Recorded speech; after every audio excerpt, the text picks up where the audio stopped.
Well, a lot of people have looked and then they took a look at the rope and walked away.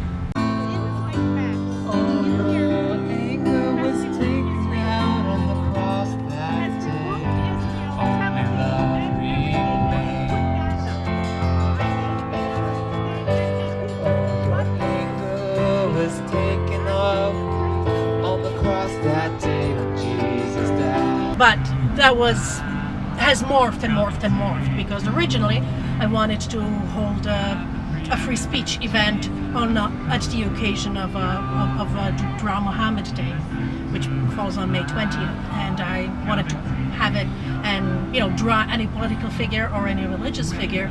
That way it would not be ostracizing one particular group, it wouldn't be alienating, but it would prove that we have the right to criticize political and religious figures, political and religious ideologies, because if we aren't permitted to criticize one or the other, we have already lost our freedoms. I mean, one, you get tyranny, dictatorship; the other way, you get the Spanish Inquisition. So one way or another, you have a problem if you can't criticize religion, the philosophy, and the way it is practiced, as well as the religious figures themselves and the examples they set and the philosophies that they promulgate.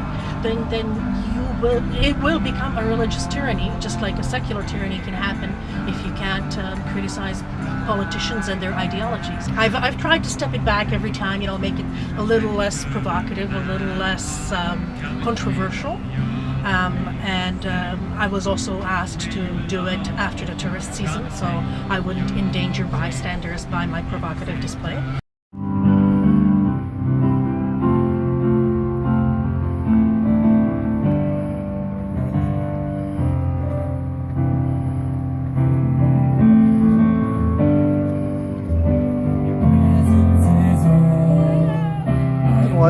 And well, actually, when I had my meeting here a couple of weeks ago with the RCMP, there was a family picnicking on the lawn, and Sergeant Roussel, that would be this guy, had said, "Well, would you want that kid to be killed just because you want to exercise your right to free speech?" Actually said that the Constable Greg Welsh, who is my direct liaison, he was saying, "Do you want him to get killed guarding you just so you can exercise your freedom of speech? Do you think that's worth it?"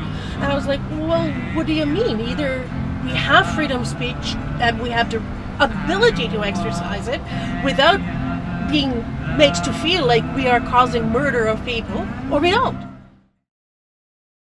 This day today, as the day the Lord will have His way in Canada today. This is no ordinary day, so remember this day is the day that God will. It's a free speech area. You see, in order to have this, when I was having my interview with the RCMP, Sergeant Roussel, he was asking me, "Well, will you physically prevent people from putting hate speech on your wall?" And I said, "Well, no, that would defeat the purpose of the free speech wall."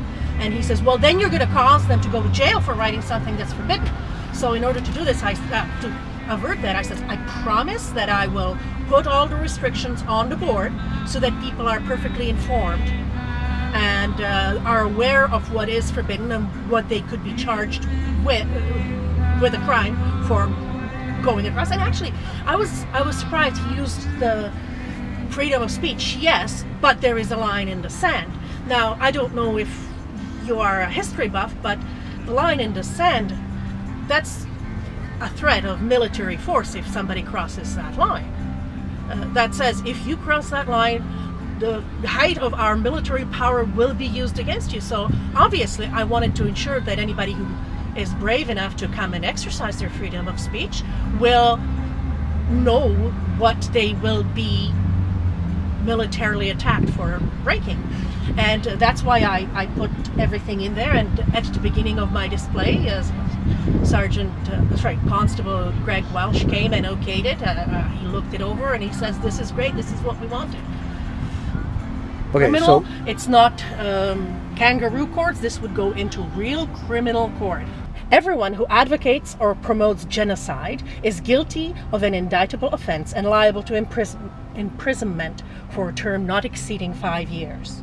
And then there's definition of genocide, which is genocide means any of the following acts committed with intent to destroy in whole or in part any identifiable group, namely killing members of the group or deliberately inflicting on the group conditions of life calculated to bring about its physical destruction.